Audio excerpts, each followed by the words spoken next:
ಈ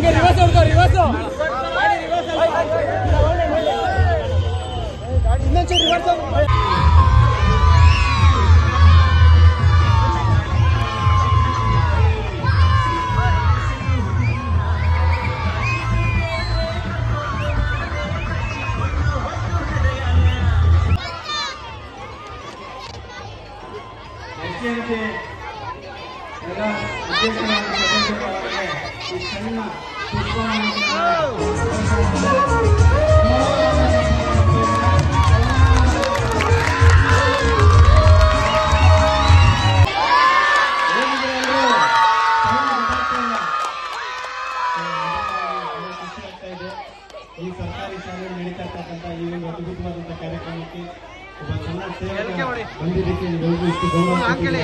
thank you. ಸರ್ಕಾರಿ ಶಾಲೆಯ ವಿದ್ಯಾರ್ಥಿ, ಸರ್ಕಾರಿ ಶಾಲೆಯಲ್ಲಿ 7ನೇ ತರಗತಿವರೆಗೂ ನಾನು ಕೂಡ ಓದಿರೋದು. ಸೊ ಏನೂ ಆಗಲ್ಲ ಅಂತ ಅನ್ಕೊಂಡ್ರೆ ಏನೂ ಆಗಲ್ಲ.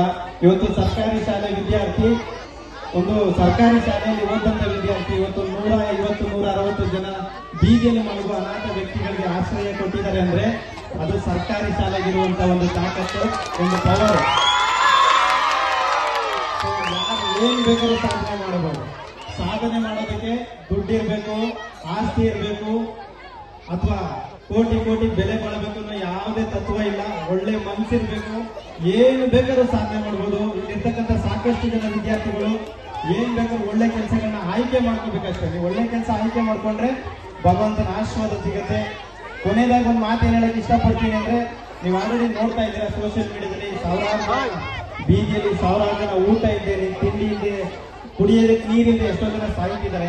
ಅಂತ ವ್ಯಕ್ತಿಗಳನ್ನ ರಕ್ಷಣೆ ಮಾಡಿ ಸಾಕ್ತಾ ಇದೀವಿ ಅಂದ್ರೆ ಅದಕ್ಕೆ ಮುಖ್ಯವಾಗಿ ನೀವೆಲ್ಲರೂ ಪ್ರೀತಿ, ಸಪೋರ್ಟು, ಆಶೀರ್ವಾದ. ಇಲ್ಲಿಗೆ ಬಂದ ತಕ್ಷಣ ಸಣ್ಣ ಸಣ್ಣ ಮಕ್ಕಳು ಕೊಟ್ಟರಲ್ಲ ಪ್ರೀತಿ, ಇದ್ರ ಮುಂದೆ ಎಷ್ಟು ಕೋಟಿ ಇದ್ರು ಅದಕ್ಕೇನು ಬೆಲೆ ಇಲ್ಲ. ಸೊ ಸಂತೋಷ ಆಗುತ್ತೆ. ಎಲ್ಲರೂ ಕೂಡ ಸಪೋರ್ಟ್ ಇದೇ ರೀತಿ ಆಶೀರ್ವಾದ ಸಪೋರ್ಟ್ ಮಾಡಿ. ಮುಖ್ಯವಾಗಿ ನಾನು ಚಂದನ ಹೇಳಿದ್ದಾರೆ ಬನ್ನಿನ ಈ ಕಾರ್ಯಕ್ರಮಕ್ಕೆ ಏನಾದ್ರೂ ಇವತ್ತು ಬಂದಿದ್ದೀನಿ, ವೇದಿಕೆ ಒಂದು ನಿಂತಿದ್ದೀನಿ ಅಂದ್ರೆ ಅದಕ್ಕೆ ಚಂದನನ ಕಾರಣ. ಸಾವಿರಗೊಂದ್ಸತಿ ಜೋರಾಗೊಂದ್ಸತಿ ಪ್ರಾರ್ಥನೆ. ಸೊ ಎಲ್ಲರೂ ಅನ್ಕೊಂತಾ ಇರ್ತೀರಾ ಏನಪ್ಪಾ ಯೋಗೇಶ್ 170 ಜನ 180 ಜನ ನೋಡ್ಕೊಳ್ತಿದ್ದಾನೆ ಅಂತ ಹೇಳ್ತಿದ್ದೀರಲ್ಲ. ಪಾಪ ಯೋಗೇಶ್ಗೆ ಇಷ್ಟೊಂದು ಹಣ ಎಲ್ಲಿಂದ ಬರುತ್ತೆ? ಸರ್ಕಾರ ಜಾಗ ಕೊಟ್ಟಿದ್ಯಾ ಅಥವಾ ಸರ್ಕಾರ ಸಪೋರ್ಟ್ ಮಾಡ್ತಾ ಇದೆಯಾ? ಖಂಡಿತವಾಗ್ಲೂ ಇಲ್ಲ ಅಣ್ಣ. ಎಲ್ಲ ನಿಮ್ಮೆಲ್ಲರೂ ಪ್ರೀತಿ, ಸಪೋರ್ಟ್, ಆಶೀರ್ವಾದ. ನೀವು ಕೊಟ್ಟಂತ ಪ್ರೀತಿಗೆ ಇವತ್ತು 170-200 ಜನ ನೋಡ್ಕೊಳ್ಳೋ ಶಕ್ತಿ ನಮಗೆ ಬಂದಿದೆ. ಎಲ್ಲರೂ ದಯವಿಟ್ಟು ತಂದೆ ತಾಯಿದಿರನ್ನ ಆಚೆ ಹಾಕ್ದಂಗೆ ನೋಡ್ಕೊಳ್ಳಿ. ನಿಜವಾಗ್ಲೂ ಹೇಳ್ಬೇಕಂದ್ರೆ ಸರ್ಕಾರಿ ಶಾಲೆಯಲ್ಲಿ ಓದಂತ ಮಕ್ಳು ಯಾರು ಕೂಡ ಆಚೆ ಹಾಕಲ್ಲ ನನಗನಿಸಿರೋ ಪ್ರಕಾರ. ಯಾಕಂದ್ರೆ ನಾನೊಬ್ಬ ಸರ್ಕಾರಿ ಶಾಲೆಯಲ್ಲಿ ಓದಂತ ವಿದ್ಯಾರ್ಥಿಯಾಗಿ ನಾನು ಅನುಭವದ ಪ್ರಕಾರ ಹೇಳ್ತಾ ಇದ್ದೀನಿ. ಸರ್ಕಾರ ಶಾಲೆಯಲ್ಲಿ ಓದಂತ ಮಕ್ಕಳು ಯಾರು ಕೂಡ ತಂದೆ ತಾಯಿನ ಆಚೆ ಹಾಕ್ದಂಗೆ ನೋಡ್ಕೊಳ್ತಾರೆ. ಇವತ್ತು ಎಷ್ಟೋ ಓದಿ ಲಕ್ಷಾಂತರ ರೂಪಾಯಿ ಸಂಬಳ ತಗೊಂಡು ವಿದೇಶದಲ್ಲಿ ಕೆಲಸ ಹುಡುಕಿ ಕೋಟ್ಯಾಂತರ ರೂಪಾಯಿ ಬದುಕ್ತಿರೋರು ತಂದೆ ತಾಯಿಗೆ ಒಂದು ತುತ್ತು ಅನ್ನ ಹಾಕದಿರುವಂತ ದುಸ್ಥಿತಿಗೆ ತಲುಪ್ತಾ ಇದೀವಿ ಅಂದ್ರೆ ಬಹಳ ಬೇಜಾರಾಗ್ತಾ ಇದೆ. ಈ ದೇಶ ಏನಾದ್ರೂ ಹಾಳಾಗ್ತಾ ಇದೆ, ಈ ರಾಜ್ಯ ಹಾಳಾಗ್ತಾ ಇದೆ ಅಂದ್ರೆ ದಡ್ರಿಂದ ಅಂತ ಅಲ್ಲ, ಅವಿದ್ಯಾವಂತರಿಂದ ಅಂತೂ ಖಂಡಿತ ಅಲ್ಲ, ವಿದ್ಯಾವಂತರಿಂದ ಅಂತ ನಾನು ಹೇಳಕ್ ಇಷ್ಟಪಡ್ತೀನಿ. ವಿದ್ಯೆ ಪ್ರತಿಯೊಬ್ಬರಿಗೂ ಬೇಕು. ವಿದ್ಯೆ ಯಾವ್ದಕ್ ಬೇಕಪ್ಪ ಅಂದ್ರೆ ವಿದ್ಯೆ ಜೊತೆಗೆ ಸಂಸ್ಕಾರನೂ ಕೂಡ ಇರಬೇಕು. ಅವಾಗ ನಿಜವಾಗ್ಲೂ ವಿದ್ಯೆಗೆ ಒಂದು ಗೌರವ ಸಿಗುತ್ತೆ. ನಾನು ಹೇಳೋದೇನಪ್ಪ ಅಂದ್ರೆ ಪ್ರತಿಯೊಬ್ರು ಓದಬಾರ್ದು, ಶಾಲೆಗೆ ಹೋಗ್ಬಾರ್ದು ಅಥವಾ ನೀವು ಜಾಸ್ತಿ ಕಲಿಬಾರ್ದು ಅಂತಲ್ಲ. ವಿದ್ಯೆ ಕಲಿಯೋದ್ರ ಜೊತೆಗೆ ಸಂಸ್ಕಾರ ಅನ್ನೋದನ್ನು ಕೂಡ ಬೆಳೆಸ್ಕೋಬೇಕು. ಗುರು ಹಿರಿಯರಿಗೆ ಗೌರವ ಕೊಡಬೇಕು, ತಂದೆ ತಾಯಿಗೆ ಪ್ರೀತಿ ಕೊಡಬೇಕು.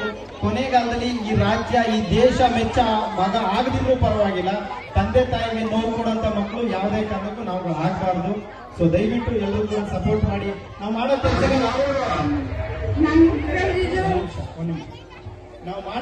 ಎಷ್ಟು ಜನ ಮಕ್ಳು ಇಲ್ಲಿ ನೋಡ್ತಾ ಇದ್ದೀರಣ್ಣ? ಎಷ್ಟು ಜನ ಮಕ್ಕಳು ನೋಡ್ತಾ ಇದ್ದೀರಾ? ಎಲ್ಲರೂ ನೋಡ್ತಾ ಇದ್ದೀರಾ? ಎಷ್ಟು ಜನಕ್ಕೆ ಇಷ್ಟ ಆಗ್ತಿದೆ? ದಯವಿಟ್ಟು ಜೋರಾಗಿ ಒಂದ್ಸತಿ ಕಿರ್ಚಬೇಕು ನೋಡೋಣ. ಗೊತ್ತಾಗ್ತಿದೆ ನಾವು ಮಾಡೋ ಕೆಲಸ ಎಷ್ಟು ಶಕ್ತಿ ಇದೆ. ನಿಮ್ಮೆಲ್ಲರ ಪ್ರೀತಿ, ಆಶೀರ್ವಾದ. ಮಕ್ಕಳೇ ದೇವ್ರ ಸಮಾನ. ನಾನು ದೊಡ್ಡವ್ರನ್ನ ಅಷ್ಟು ಸುಲಭವಾಗಿ ನಂಬಲ್ಲ, ಭಯ ಜಾಸ್ತಿ ನನ್ಗೆ. ಯಾಕಂದ್ರೆ ದೊಡ್ಡವರಲ್ಲಿ ಒಳ್ಳೇದ್ ಮಾಡೋದಕ್ಕಿಂತ ಕಾಲಿಳೆ ಕೆಲಸಗಳೇ ಜಾಸ್ತಿ ಮಾಡ್ತಾರೆ. ಆದ್ರೆ ಮುಗ್ಧ ಮಕ್ಕಳುಗಳು ಯಾರು ಆತರಲ್ಲ, ದೇವ್ರ ಸಮಾನರವರು. ಅವ್ರ ಆಶೀರ್ವಾದ ನಮ್ಗೆ ಸಿಗ್ತಾ ಇದೆ ಅಂದ್ರೆ ಖಂಡಿತವಾಗ್ಲೂ ಮುಂದಿನ ದಿನ ಇನ್ನೂ ಒಳ್ಳೆ ಕೆಲಸಗಳನ್ನ ಮಾಡುವಂತ ಪ್ರಯತ್ನ ಮಾಡ್ತೀವಿ. ಈಗ ಆಲ್ರೆಡಿ ವಯಸ್ಸಾಗಿರೋರನ್ನ ಕರ್ಕೊಂಡು ನೋಡ್ಕೊಳ್ತಾ ಇದೀವಿ. ಒಂದು 150-200 ಜನ ಇದ್ದಾರೆ. ಇನ್ನು ಮುಂದಿನ ಪ್ರಾಜೆಕ್ಟ್ ಮುಂದಿನ ವರ್ಷದಿಂದ ಯಾರು ಬೀದಿಯಲ್ಲಿ ಕಷ್ಟಪಡ್ತಿರ್ತಾರೆ, ತಂದೆ ತಾಯಿ ಮಕ್ಕಳನ್ನ ಓದಿಸೋದಕ್ಕಾಗದೆ ಕಷ್ಟಪಡ್ತಿರ್ತಾರೆ, ಅಂತ ವಿದ್ಯಾರ್ಥಿಗಳಿಗೆ ಉಚಿತ ಶಿಕ್ಷಣ ಕೊಡಬೇಕು ಅಂತ ಹೇಳಿ ಬರೋಬ್ಬರಿ ಒಂದು 5,000 ಜನ ವಿದ್ಯಾರ್ಥಿಗಳಿಗೆ ಅನುಕೂಲ ಆಗಬೇಕು. ಉಚಿತ ಶಿಕ್ಷಣ 1ರಿಂದ 10ನೇ ತರಗತಿ ಫೀಸ್ ಇಲ್ಲ, ಫೀಸ್ ತಗೊಳ್ಳಲ್ಲ, ಬಟ್ಟೆಗೆ ದುಡ್ಡಿಲ್ಲ, ಬುಕ್ಸ್ ದುಡ್ಡಿಲ್ಲ. ಮಕ್ಕಳು ಓದಂತ ಆಸಕ್ತಿ ಇರಬೇಕು. ಕಷ್ಟದಲ್ಲಿರ್ತಕ್ಕಂಥ ಮಕ್ಕಳಿಗೆ ಉಚಿತ ಶಿಕ್ಷಣ ಕೊಡಬೇಕು ಅಂತ ಹೇಳಿ ಹೊಸದಾಗಿ ಒಂದು ಪ್ರಾಜೆಕ್ಟ್ ಮಾಡ್ತಾ ಇದೀವಿ. ಮುಂದಿನ ದಿನಗಳಲ್ಲಿ ನಾವು ನಿಮ್ಮ ಮುಂದೆ ಬರ್ತೀವಿ. ಸಪೋರ್ಟ್ ಮಾಡಿ, ಆಶೀರ್ವಾದ ಮಾಡಿ. ಒಳ್ಳೆ ಕೆಲಸ ಮಾಡೋರಿಗೆ ಸಪೋರ್ಟ್ ಮಾಡಕ್ ಆಗಿಲ್ಲ ಅಂದ್ರೂ ಪರವಾಗಿಲ್ಲ, ಖಾಲಿ ಒಳ್ಳೆ ಕೆಲಸ ಮಾಡಕ್ ಹೋಗ್ಬೇಡಿ. ಎಲ್ರಿಗೂ ಒಳ್ಳೇದಾಗ್ಲಿ. ಜೈ ಹಿಂದ್, ಜೈ ಕರ್ನಾಟಕ ಮಾತೆ. ಶನೇಶ್ವರ ಒಳ್ಳೇದ್ ಮಾಡ್ಲಿ.